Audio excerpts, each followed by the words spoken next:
नमस्कार, रण क्षेत्र देख रहे हैं आप। आपके साथ मैं हूं लावनी विनीत। रण क्षेत्र इन दिनों सियासत का मैदान बना हुआ है। दरअसल सियासत में जिस तरीके से मणिपुर के मसले को सहूलियत के हिसाब से देखा जा रहा है, वो कई प्रश्न खड़े कर रहा है।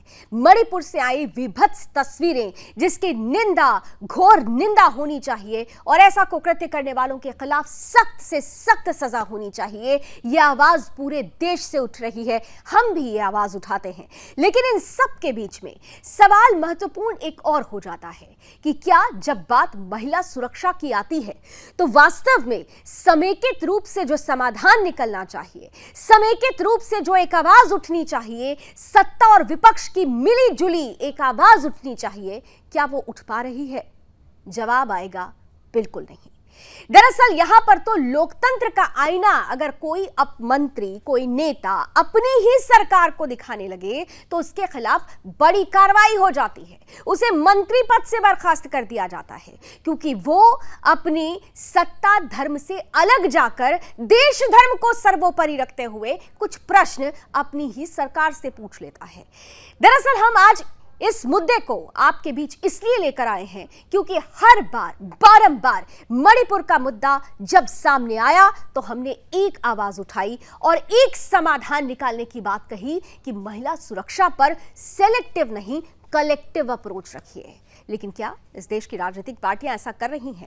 हम तो ये कहेंगे कि ऐसा बिल्कुल नहीं हो रहा है। राजस्थान में जो कुछ हुआ वो अपने आप में प्रश्न खड़े कर रहा है। राजस्थान सरकार के कैबिनेट मंत्री हैं राजेंद्र गुड्डा साहब, अपनी ही सरकार को आईना दिखाते हैं, बताते हैं कि किस तरीके से राजस्थान में महिलाओं के प्रति अत्याचार पूरी तरह से चरम पर है, महिलाओं को किस तरह से प्रताड़ित किया जाता है। लेकिन जैसे ही साहब ने अपने बड़े साहब को अपने ही राज्य का ये आईना दिखाया, इस आईने पे पड़ी हुई धूल को हटाया, तो गहलोत साहब को ये बात नागवार गुजरी और गहलोत साहब ने राजेंद्र गुड्डा को मंत्री पद से बर्खास्त कर दिया। यानी हमने सच कहा तो वो बुरा मान गए। ऐसे में प्रश्न पूछा जाना चाहिए कि किस हक के साथ, किस अधिकार के साथ और किस दावे के साथ ये तमाम विपक्षी पार्टियां महिला सुरक्षा को लेकर सरकार को घेर रही हैं। सरकार से प्रश्न जरूर पूछा जाएगा, पूछा भी जा रहा है, लेकिन जिस तरीके से विपक्ष अपनी सेलेक्टिव अप्रोच के साथ महिला अत्याचार पर अपनी प्रतिक्रिया दे रहा है, महिला सुरक्षा को सुनिश्चित करने में भी राजनीतिक चश्मा और सियासी रोटियां टटोल रहा है, इनके बीच में क्या प्रश्न इस विपक्ष से भी नहीं पूछा जाना चाहिए? आखिर क्या भूल की राजेंद्र गुड्डा ने?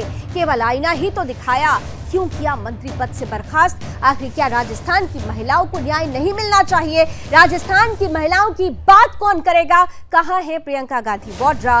कहां है वो महिला ब्रिगेड जो बार बार मणिपुर पर तो सामने आती है लेकिन राजस्थान पर मौन हो जाती है? समय की आवाज मिलकर उठाएंगे, देश की महिलाओं की सुरक्षा की बात करेंगे आज रण क्षेत्र में। कुछ ही देर में मेरे साथ कुछ खास अतिथि जुड़ेंगे, कराऊंगी उनसे आपका परिचय, लेकिन सबसे पहले आज की टीजर रिपोर्ट।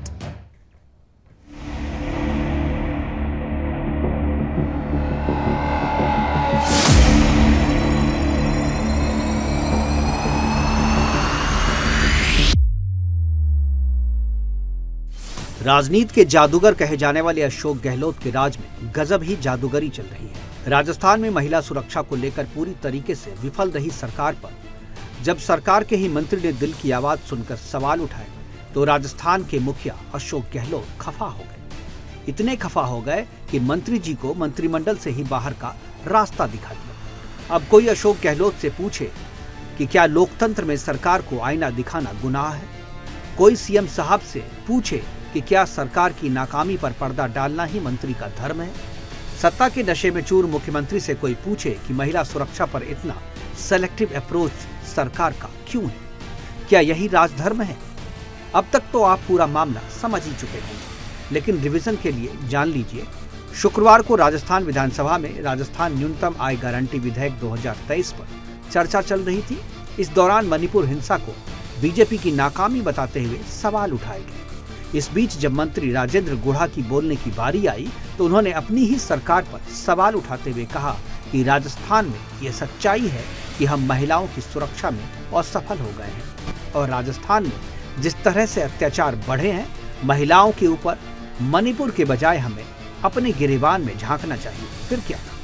राजस्थान के जादूगर समझे जाने वाले मुख्यमंत्री अशोक गहलोत नाराज हो गए और करतब दिखाते हुए मंत्री पद से ही राजेंद्र गुढ़ा को गायब कर दिया। Bureau report, Sudarshan news.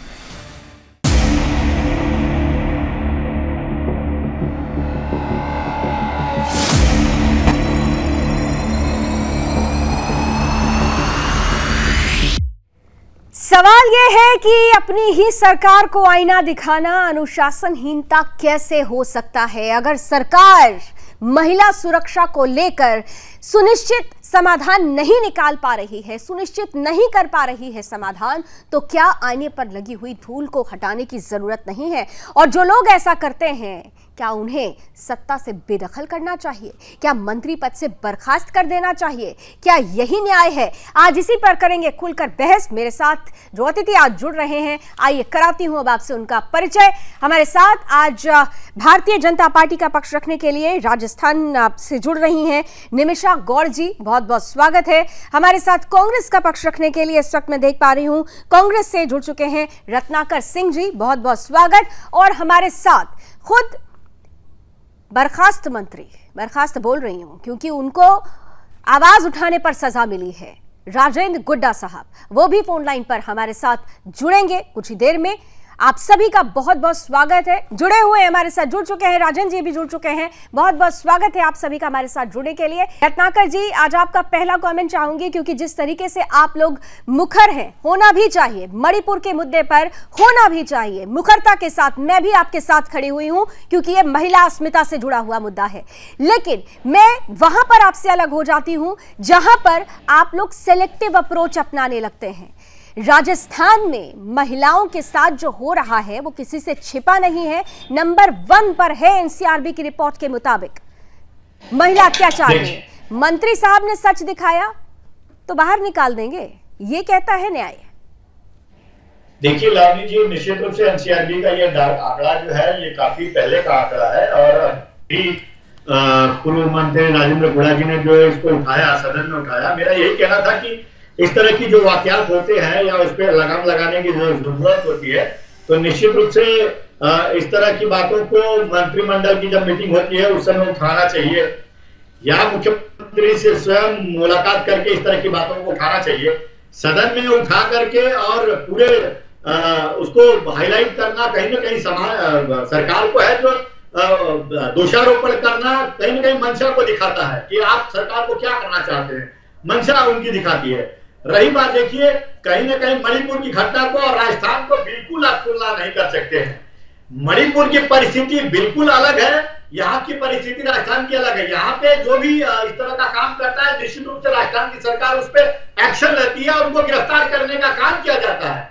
लेकिन मणिपुर की आप हालत देख लें कि मणिपुर की जो घटना दिखाई जाती है, 62 दिन पहले का वो वीडियो वायरल होता है और तभी वो एफआईआर दर्ज होता है, लेकिन किसी की गिरफ्तारी नहीं होती है। लेकिन जब मीडिया का दबाव जाता है, जब विपक्षी पार्टियों का दबाव जाता है, तो एफआईआर की जाती है और कार्रवाई की जाती है। तो मणिपुर से हमारी तुलना मत करिए, मणिपुर से तुलना करना बेतुका है। बिल्कुल मणिपुर की परिस्थिति अलग है, वहां के मुख्यमंत्री स्वयं कह रहे हैं कि यह एक पहली घटना नहीं है, इस तरह के सैकड़ों घटनाएं हो चुकी हैं। तो आप कल्पना कर सकती हैं कि किस तरह से मणिपुर के हालात है वहां पे। आप कैसे उसको तुलना राजस्थान के साथ कर सकती हैं? रत्नाकर जी, आपको पूरा ओपनिंग कमेंट आपको मैंने कहने दिया और आपकी पूरी बात मैंने ध्यान से सुनी। ये तो वही बात हो गई ना कि आप कहने की कोशिश कर रहे हैं कि मेरी शर्ट के दाग तुम्हारी दाग से कम है। आपने कहा कि तुलना नहीं हो सकती है। पहली बात तो मैं भी आपको बताती हूँ कि तुलना कैसे हो सकती है, लेकिन उससे पहले मैं आपसे एक प्रश्न पूछ रही हूँ। आपने कहा कि ये तो बंद कमरे में बताई जाने वाली बात है। क्यों भाई, बंद कमरे में बताई जाने वाली बात क्यों है? अगर आपके राज्य में महिला सुरक्षित नहीं है, अगर आपके राज्य में खुद आपके ही सरकार के अंदर विधायक ये बोलती है दिव्या मरना कि मैं सेफ नहीं हूं, मैं सेफ फील नहीं करती हूं, तो क्यों नहीं कही जानी ये चाहिए ये बात सदन में? सदन किस लिए होता है? राज्य की जनता के लिए, जनता के मुद्दों को उठाने के लिए। तो सदन में ये बात क्यों नहीं कही जानी चाहिए? क्यों बंद दरवाजे के पीछे चुपचाप कहनी चाहिए ये बात? दूसरी बात, इस प्रश्न का भी जवाब दीजिए। आपने कहा कि तुलना नहीं होनी चाहिए, क्यों नहीं तुलना होनी चाहिए?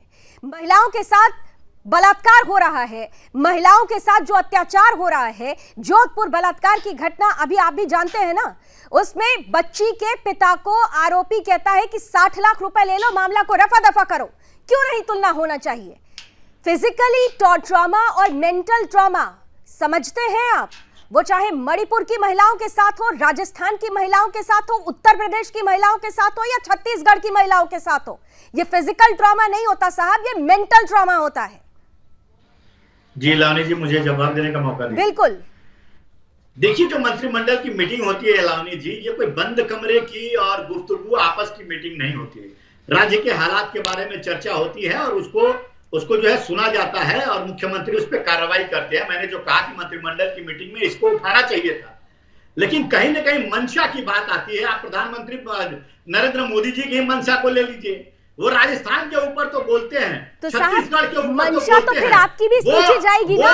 नहीं, रत्नाकर जी, मंशा तो फिर कांग्रेस की भी देखी जाएगी ना। शब्द बोले हैं रत्नाकर जी, रत्नाकर जी, मंशा नहीं, आप ही बोलिए, लेकिन मंशा तो फिर आप लोगों की भी नजर आएगी ना कि गहलोत सरकार नहीं चाहते ना कि राजस्थान में महिलाओं के साथ जो हो रहा है वो सामने आए।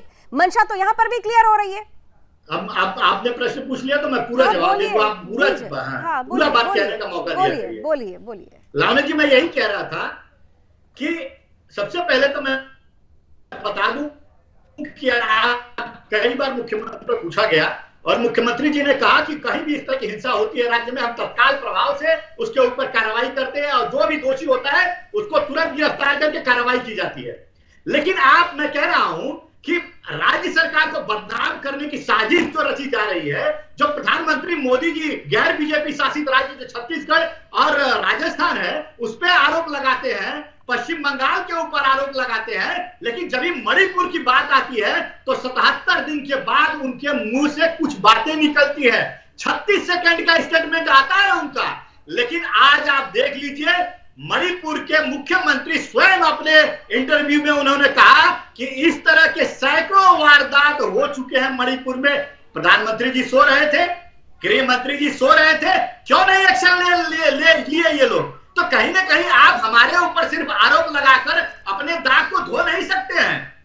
नहीं, देखिए, इस मामले में तो मैं कहूंगी कि चाहे भारतीय जनता पार्टी हो चाहे कांग्रेस हो, हमने सरकार से भी डंके की चोट पर, मैंने अपने ही कार्यक्रम में लगातार कार्यक्रम करते हुए पूछा है कि जिम्मेदारी सरकार की भी है, लेकिन जिम्मेदारी केवल सरकार की हो साहब, ये नहीं हो सकता। जिम्मेदारी समेकित होती है, सामूहिक होती है, क्योंकि बात आधी आबादी की सुरक्षा की है, उनकी अस्मिता से जुड़ी हुई है। निमिषा गौड़ साहब, निमिषा गौड़ जी, आपके पास आ रही हूँ। रत्नाकर जी कह रहे हैं ये सब कुछ तो ये एक विशेष मंशा के साथ किया गया है, सरकार को बदनाम करना था इसलिए ऐसा बयान दे दिया और इसीलिए यह अनुशासनहीनता मानकर कार्रवाई कर दी गई है। निमिषा जी। लावनी जी, मणिपुर की दुर्घटना पर राजनीतिक रोटियां न सेक कर जी, कांग्रेस के शासित प्रदेश चाहे वो राजस्थान या छत्तीसगढ़ हो, उसकी स्थितियों के बारे में बताते तो बेहतर है। आप देखिए, रेप गैंगरेप के मामले प्रति 17 होते हैं राजस्थान के अंदर, और राजस्थान की आधी आबादी इतनी असुरक्षित है कि घर में घुस करके परिवार के सामने गैंगरेप होता है, जिंदा जला दिया जाता है, ना वहां पर पुलिस पहुंचती है ना कोई शासन प्रशासन पहुंचती है। तो हालत बद से बदतर है राजस्थान के अंदर। और रही बात हम कहें कि ये कहते हैं तो बुरा मान गए, देखिए कांग्रेस के मंत्री, कांग्रेस के विधायक लगातार आधी आबादी की रक्षा की बात उठाते रहे, लेकिन कांग्रेस के मुखिया के सर पे एक कहते ना एक सर में एक जरा भी चिंता का बल नहीं पड़ा, क्योंकि ये तो प्रदेश मर्दों का प्रदेश है, क्योंकि ये रेप का कानून बनने के बाद ज्यादा रेप होते हैं। ऐसे स्टेटमेंट देने वाली मंशा विधानसभा में दी गई है और कहते हैं तो केस फर्जी है। तो क्या उम्मीद करेंगे लावनी, एक मंत्री जिसने आज राजस्थान की कांग्रेस की सरकार की पोल फिर से खोली विधानसभा में, वो सरकार का मंत्री पोल खोलने के बाद में बर्खास्त किया जाता है। आज न केवल कांग्रेस, अभी तो बहुत सारी सामाजिक संस्थाएं हैं जो लगातार उनके साथ हैं। निमिषा गौड़ जी, इस पर देखिए बहुत आसान होता है एक दूसरे के ऊपर उंगली करना, उंगली दिखाना, क्योंकि 4 उंगली अपनी तरफ भी होती हैं। ठीक है, ये स्वाभाविक है कि इस वक्त विपक्ष सेलेक्टिव अप्रोच के साथ आगे बढ़ रहा है। मैंने प्रश्न किया, लेकिन प्रश्न मैं आपसे भी कर रही हूँ क्योंकि सत्ता में आप हैं, सरकार आपकी है। खास तौर से जब हम देश की सरकार की बात करते हैं ना, तो इस देश की आधी आबादी सुरक्षा को लेकर सेलेक्टिव नहीं कलेक्टिव अप्रोच की उम्मीद रखती है। क्या दूसरे स्टेट का स्टेट वर्सेस स्टेट कह देने से जो कुछ भी हो रहा है इस देश में महिलाओं के प्रति, उसकी संवेदनशीलता कम नहीं होती? आपको नहीं लगता ऐसा? देखिए लावनी जी, सरकार की नीयत और नीति क्या है उस पर निर्भर करता है। भारतीय जनता पार्टी के शासनकाल में आते ही पॉक्सो कानून में परिवर्तन किया गया और त्वरित कार्रवाई राजस्थान की कांग्रेस सरकार ने भाजपा शासित प्रदेशों में होगी, लेकिन राजस्थान में ना कानून की लागू करने की नीति है ना नीयत है, क्योंकि रक्षक है और जहाँ पर भी घटनाक्रम होती है वहाँ का चिंता नहीं किया जाता है। अंदर की मूक बधी बच्ची का गैंगरेप होता है और उसका मूक बधी बच्ची को कोई घटनाक्रम की जांच न किए बिना उसको जब जेकेलॉन हॉस्पिटल में बंद कराया जाता है तो पूरे अस्पताल को छावनी बना दिया जाता है। चाहे वो जोधपुर की घटनाक्रम हो या हिंडौन सिटी की हो, जहाँ पर बच्ची को मार करके उसको कुएं में फेंक दिया जाता है। लावनी जो 17 साल की बच्ची दौसा में जब अपहरणकर्ता को उठा कर, नहीं निमिषा जी देखिए, मैं भी आपको भी मैंने पूरा सुना, रत्नाकर जी को भी पूरा सुना, और निमिषा जी एक सेकंड, मैंने आप दोनों को पूरा सुना। लेकिन देखिए आज मैंने आप दोनों के अलावा किसी भी पॉलिटिकल बॉडी को नहीं रखा, किसी पॉलिटिकल एक्सपर्ट को नहीं रखा, क्योंकि मैं चाहती हूं कि आप दोनों जब महिला सुरक्षा की बात आए, जब महिला अस्मिता से खिलवाड़ करने वाले लोगों के खिलाफ सख्त कार्रवाई की बात आए, तो आप लोग कलेक्टिव आवाज निकालिए। लेकिन यहां मैं देख रही हूं कि सेलेक्टिव अप्रोच है। बहरहाल आपने जो आरोप लगाया इस पर मैं रत्नाकर जी आपका एक काउंटर जवाब चाहूंगी और साथ ही साथ अपना प्रश्न भी जोड़ देती हूं कि आप बार-बार कह रहे हैं कि मंशा, वो कहते हैं आपकी मंशा ठीक नहीं, आप कहते हैं उनकी मंशा ठीक नहीं, लेकिन जो पर्सपेक्टिव होता है ना, politics is all about the perspective. आप ये देखते हैं कि आपकी ही सरकार में राजस्थान में एक मंत्री ऐसे हैं जिन्होंने बलात्कार के मुद्दे पर ये कहा था ना कि राजस्थान मर्दों का प्रदेश है। आप समझते हैं कि इसका क्या मतलब होता है? उन्होंने माफी मांग ली, लेकिन माफी तब मांगी गई जब खुद की सरकार के अंदर की महिलाओं ने ही इस पर आपत्ति दर्ज की। तो ये जो पर्सपेक्टिव जा रहा है, भरोसा कैसे हो पाएगा? आप भारतीय जनता पार्टी पर सवाल खड़ा कर रहे हैं, लेकिन अपने ही मंत्रिमंडल के मंत्री को बर्खास्त कर देते हैं क्योंकि वो महिला अत्याचार से जुड़ी हुई तस्वीरों पर आपकी धूल को हटाता है। कैसे आपका पर्सपेक्टिव जी क्लियर हो पाएगा? मैं 2-3 चीजें हैं, आपको प्रश्नों का जवाब देना चाहता हूँ। पहली चीज तो मैं स्पष्ट करना चाहूंगा कि हमारी राजस्थान की सरकार है, राजस्थान की सरकार में आंकड़े कुछ ज्यादा दिख रहे हैं। उसका कारण ये है कि राजस्थान की सरकार ने पुलिस महकमे को बहुत अच्छी तरह से ये हिदायत दे के रखी है कि कोई भी फरियादी आता है किसी भी तरह की शिकायत को लेकर के, तो आप उसको जरूर रजिस्टर करें। तो हो सकता है जो दूसरे राज्यों में बीजेपी शासन में न होता हो, एफआईआर दर्ज नहीं की जाती है, सिर्फ रजिस्टर करें या फिर उस पर कार्रवाई भी करें? नहीं रत्नाकर जी, नहीं हाँ पूरी करेगा, लेकिन केवल क्या रजिस्टर कर लेना और उस पर कार्रवाई नहीं करना, मतलब एफआईआर लिख लो, कार्रवाई मत करो। देखिए ये आंकड़ा जो आता है, नहीं आप सुनिए, एनसीआरबी का जो आंकड़ा आता है वो कितने एफआईआर रजिस्टर्ड है यौन उत्पीड़न के खिलाफ, उसके आधार पे बनता है। अच्छा, तो कितनों पर कार्रवाई हुई है यही बता दीजिए। नहीं आप बता दीजिए ना, ताकि जनता को पता चले ना कि आपके सरकार में काम हो रहा है, महिलाओं की सुरक्षा सुनिश्चित की जा रही है। कितने पर कार्रवाई हुई है बता दीजिए। जोधपुर बलात्कार कांड तो अभी हुआ है ना सर, उस पर क्या कार्रवाई हुई है बताइए? मैं आपको इत्मीनान दिलाता हूं, अभी जितने भी लोगों के ऊपर कार्रवाई अगर हमने किया है, जितना राजस्थान सरकार ने किया है, शायद इनके यहाँ पे नहीं होता है। मैं उदाहरण बता देता हूं उनकी परिस्थिति क्या है। इनकी परिस्थिति आज ये है कि देश का गौरव हासिल करने वाली बेटियां जब धरने पे बैठती हैं तो जो इनकी दिल्ली पुलिस है जो इनके अधीन आती है, एफआईआर तक दर्ज। अरे साहब उनसे जवाब लीजिएगा, पहले अपने बारे में तो बता दीजिए। आप उनसे जवाब ले लीजिएगा, मैं पूछ लूंगी आपका सवाल, लेकिन आप लोगों ने क्या किया ये बताइए ना। मैंने तो बहुत सीधा सा प्रश्न आपसे किया। जोधपुर बलात्कार कांड, जोधपुर गैंगरेप में सरकार ने क्या किया मुझे ये बता दीजिए। दोषियों को पकड़ा गया है। कहां सर? मुख्य आरोपी अब भी पुलिस की गिरफ्त से बाहर है। मुख्य आरोपी अब भी पुलिस की गिरफ्त से बाहर है। वो तो पीड़िता के पिता को कहता है 60 लाख रुपए लो और मामला रफा दफा करो। आपको इस बारे में जानकारी भी है? बिल्कुल बिल्कुल बिल्कुल लावनी जी, देखिए कहीं न कहीं दोषियों के ऊपर सख्त कार्रवाई राजस्थान सरकार हमेशा करती आ रही है। दोषियों को बचने का काम नहीं किया जाता है। लेकिन ये जो निमिषा जी जो आरोप लगा रही है उसके ऊपर मुझे थोड़ा दो शब्द कहने दीजिए। दो शब्द कह लेने दीजिए। बोल लीजिए सर, बोल लीजिए। जी, ये वही भारतीय जनता पार्टी है जो बेटी बचाओ बेटी पढ़ाओ का नारा देती है, लेकिन जब बेटियों के ऊपर अत्याचार होता है तो एफआईआर तक दर्ज नहीं करते हैं ये लोग। सुप्रीम कोर्ट को संज्ञान लेना पड़ता है और सुप्रीम कोर्ट में जब ये केस जब जाता है तो वही दिल्ली पुलिस इनको जब उस जमानत का विरोध करना चाहिए ब्रिजभूषण शरण सिंह का, तो विरोध नहीं करके उसको जमानत पे जाने देती है। यही वो भारतीय जनता पार्टी की सरकार है जो बोलेंगे नहीं, बीच में बोलेंगी तो इस तरह डिबेट तो होता नहीं।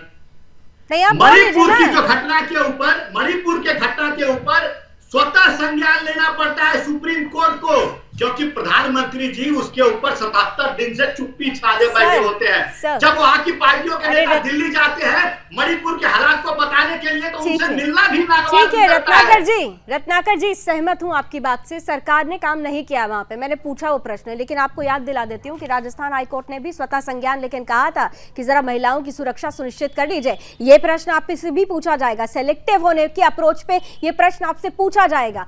आप निमिषा जी आप इन आरोपों का जवाब जरूर दीजिएगा, लेकिन इन सब के बीच मैं एक प्रश्न आपसे भी पूछ रही हूं कि देखिए बार बार ये कहा जा रहा है कि एक स्टेट ले लेते हैं आप, एक स्टेट वो ले लेते हैं आप, स्टेट वर्सेस स्टेट करते रहते हैं, महिला सुरक्षा कहां है? राजेंद्र गुड्डा जी को भी ये कहा जा रहा है, आरोप लगाया जा रहा है कि दरअसल बैकडोर से भारतीय जनता पार्टी से बात हो चुकी है, इसलिए ये सब कुछ हो रहा है, ऐसे आरोप लग रहे हैं। निमिषा गौड़ जी।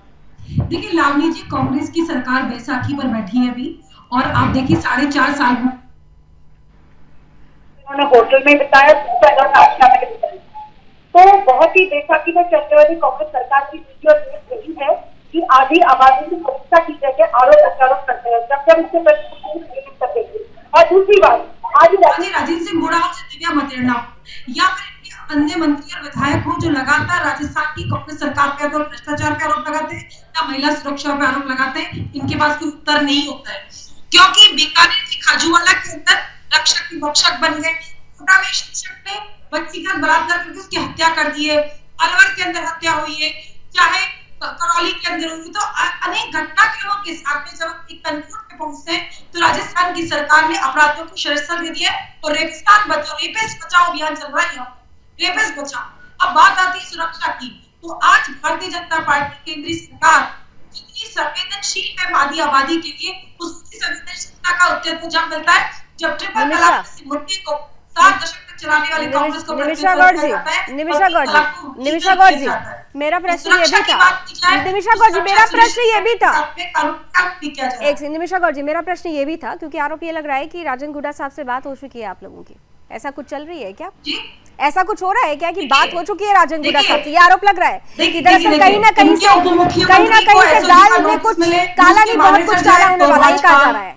इनके मंत्री नाराज हो जाए तो भाजपा का, और इनके 90 विधायक इस्तीफा दे दे तो भाजपा। ये कैसी कांग्रेस की सरकार है? अंदरूनी अपनी फूट को संभालने की जगह बार बार ये आरोपित प्रत्यारोप करते। बेहतर होता संवेदनशील होते, और क्योंकि संवेदनशीलता की पराकाष्ठा है, आज राजस्थान की महिलाएं सख्त नाराज है। बेहतर होता कि संवेदनशील होते, लेकिन ये जो बेहतर होता संवेदनशील होते, ये किसी एक पार्टी के लिए नहीं, सामूहिक सभी पार्टियों के लिए ये शब्द चुना जाना चाहिए। ये दरअसल स्थिति है, ये स्थिति है। मैं जरा कुछ रिएक्शन ठीक है। के साथ में आधी आबादी का जितना चिंतन और जितना कार्य माननीय प्रधानमंत्री जी के शासन काल में और भारत के इतिहास में नहीं होगा। ठीक है, कुछ रिएक्शन जरा सुन लेते हैं निमिषा, फिर आते हैं आप दोनों के पास, आऊंगी मैं आप दोनों के पास फिर से, लेकिन कुछ रिएक्शंस आ रहे हैं, जल्दी से सुन लेते हैं। दुष्कर्म की घटनाओं में राजस्थान नंबर 1 प्रदेश बन गया है।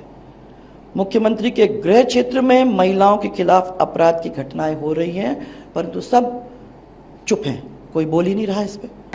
इसका मतलब ये हुआ कि अगर कोई असलियत कहेगा, महिला दुष्कर्म के बारे में कहेगा, तो वो कांग्रेस के मुख्यमंत्री जी को अच्छा नहीं लगेगा। अगर कोई सच्चाई कहेगा वो भी अच्छा नहीं लगेगा। सवाल मुख्यमंत्री जी से पूछना चाहता हूं, कानून व्यवस्था राजस्थान की क्या मुख्यमंत्री राजस्थान की जिम्मेदारी है कि नहीं है? क्या जब उनका अपना चहेता मंत्री कहता है महिला अपराध पर, अत्याचार पर, दुष्कर्म पर कि मर्दों का प्रदेश है, तो उसमें अशोक गहलोत शर्मसार होते कि नहीं होते? मेरा अशोक गहलोत जी से सवाल है कि जब उनके अपने मंत्री ने कहा कि सीएम का इकबाल खत्म हो गया, तो क्या मुख्यमंत्री इस्तीफा देंगे कि नहीं देंगे? जब उनके अपने जिले में, गृह जिले में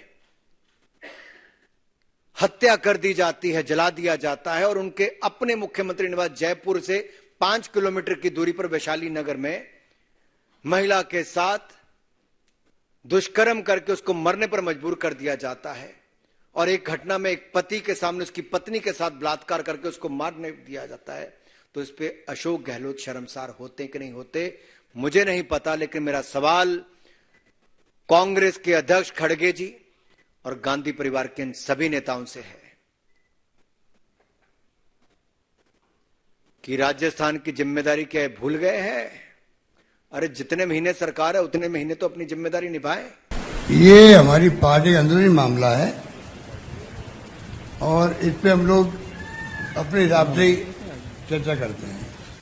जाना चाहिए, सच्चाई है कि हम महिलाओं की सुरक्षा में असफल हो गए, और ये राजस्थान में जिस तरीके से अत्याचार बढ़े हैं महिलाओं के ऊपर, मणिपुर के बजाय हमें अपने गिरेबान में झांकना चाहिए।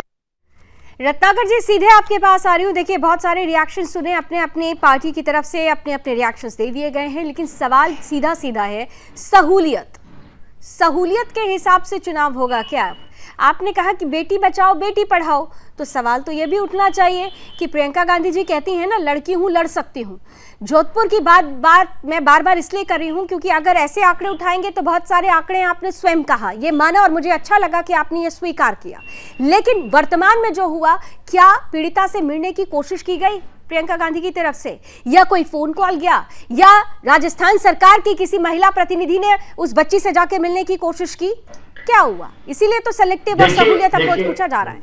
जी देखिए लावनी जी, बिल्कुल इत्मीनान रखिए, राजस्थान की सरकार जो इस तरह के दोषियों को बख्शती नहीं है। आपने देखा कि तमाम वो जो वीडियो वायरल हुए थे जिसमें एक आदमी को जाकर के उसको मार दिया गया, कहीं न कहीं दूसरों को तुरंत पकड़ने का काम, जो दर्जी था उसको जो मार दिया गया, जिसकी हत्या कर दी गई थी, वीडियो वायरल हुआ था, उसके तत्काल प्रभाव जो है हमने काम किया, उसको तुरंत गिरफ्तार करने का काम किया। तो इस तरह की कोई भी घटना होती है राज्य में, सर तन से जुदा उस पे एक्शन लेते हैं। कन्हैयालाल की बात आप कर रहे हैं, कन्हैयालाल की बात आप कर रहे हैं, सर तन से जुदा गैंग जब एक्टिव हुआ था। नहीं, एक मिनट निमिषा, एक सेकंड निमिषा, मैं आ रही हूँ आपके पास ही। हाँ, मैं आ रही हूँ, एक सेकंड निमिषा। लेकिन रत्नाकर जी, जब सर तन से जुदा है कि गैंग राजस्थान में एक्टिव हुआ था ना, तब ये कहा गया था कि मुख्यमंत्री को इस्तीफा दे देना चाहिए, तब क्यों नहीं उस वक्त ये इस तरीके के रिएक्शंस आए? फिर मैं कहूंगी कि सेलेक्टिव क्यों होते हैं आप लोग? भाई, मुख्यमंत्री का इस्तीफा ये नैतिकता के आधार पर होता है ना। अगर मणिपुर के मसले पर आप लोग नैतिकता याद दिलाते हैं, तो फिर राजस्थान के मसले पर नैतिकता क्यों ताक पर रख दी जाती है? अगर जो वीडियो वायरल हुआ है लावनी जी, जिसमें 2 महिलाओं को जो है इस तरह से दिखाया गया है, और मुख्यमंत्री स्वयं कह रहे हैं कि इस तरह से सैकड़ों वारदातें हुई, गलत है सर, गलत है, कह रही हूँ गलत है। मुख्यमंत्री का इस्तीफा ले रहे हैं वो गलत है सर, लेकिन आप आपके राज्य में, आपके अपने राज्य में जो हो रहा है उसके लिए क्या कहेंगे? और सुनिए, उसमें एक महिला का जो पति था वो पूर्व सैनिक था। आपको यह जानकारी है कि नहीं, मैं बता दूं, उसमें महिला का पति पूर्व सैनिक था, और उसके पत्नी के साथ इस तरह से विभत्स जो है दुर्व्यवहार किया गया। कौन जिम्मेदार है वहां पे? लॉ एंड ऑर्डर मेंटेन करने के लिए कौन जिम्मेदार है? क्यों नहीं पूरी जानकारी है, सुनिए आप, पूरी जानकारी है, और बार बार इस मसले पर हमने सरकार से सवाल पूछा है। लेकिन अगर हम सरकार से सवाल पूछते हैं तो समेकित रूप से राजस्थान, मध्य प्रदेश, छत्तीसगढ़ की भी बात करेंगे। आप राजस्थान की बात को मणिपुर की बात करके क्यों साइडलाइन करना चाहते हैं? राजस्थान को आप मणिपुर का एग्जाम्पल देकर क्यों क्यों राजस्थान की घटना को दबाना चाहते हैं? मोदी जी का उस पे कोई वक्तव्य नहीं आता है। 77 दिन तक चुप्पी साधे बैठते हैं। हम रोज उनसे प्रश्न पूछते हैं कि मणिपुर पर कोई कुछ नहीं है, अपील करिए लोगों से, लेकिन प्रधानमंत्री चुप्पी साधे बैठे हैं। मणिपुर से बदतर हालत में है, लेकिन राजस्थान की चिंता नहीं करेंगे क्योंकि बैसाखी की सरकार है। उदयपुर के अंदर एक विधवा महिला को बाल काट करके निर्वस्त्र घुमाया गया। आपने निर्वस्त्र घुमाया का, मैं रिपीट कर रही हूँ, कांग्रेस की सरकार ने कोई पनिशमेंट नहीं दिया है। और आप देखिए दौसा के अंदर 17 साल की बच्ची का अपहरण करते हैं, उसके पिता पीछा करते हैं कि मेरी बच्ची को छोड़ दो, अपहरण कर दो, पीट करके मार दिया उसको। नागौर के अंदर, नागौर में चलिए, ये 40 मिनट, ये जो 40 मिनट बीते हैं, इतना तो तय हो गया, इतना तो तय हो गया। ठीक है, चलिए ठीक है, खत्म करते हैं सर, समय हो गया सर। रत्नाकर जी और निमिषा जी, बहुत बहुत धन्यवाद। समय की सीमाएं हैं, मैं खत्म करती हूँ इस डिबेट को यहीं पर। थैंक यू सो मच आप दोनों का। लेकिन इन 40 मिनट में एक बात तो क्लियर हो गई है, एक बात क्लियर हो चुकी है कि महिलाओं की सुरक्षा को लेकर भी सियासत अपने काम पर निकल चुकी है। एक बात तो क्लियर हो चुकी है कि महिला सुरक्षा का दम भरने वाले सेलेक्टिव चश्मे के साथ महिला सुरक्षा के मुद्दे को देखते हैं। एक बात तो तय हो चुकी है, क्लियर हो चुकी है कि महिलाओं को अपनी सुरक्षा के लिए अब राजनीतिक चश्मे से नहीं, सामाजिक चश्मे से अपनी सुरक्षा सुनिश्चित करवानी होगी और करनी होगी। क्योंकि राजनेता तो यूं ही बहस करेंगे, हम और आप यूं ही बहस करेंगे, और महिलाओं के साथ जो अत्याचार हो रहा है, जो अत्याचारी हैं, अगर वो खुले घूमते हैं तो वाकई ये राजनीति के लिए नहीं, हमारे समाज के लिए ये काला धब्बा है। इसलिए एकजुट होकर, एक मत होकर एक आवाज उठनी चाहिए। उम्मीद करते हैं कि अच्छी तस्वीर हमारे बीच हो। इसी उम्मीद के साथ आज बस इतना ही। देश और दुनिया की तमाम खबरों के लिए आप जुड़े रहिए सुदर्शन न्यूज के साथ। जय हिंद।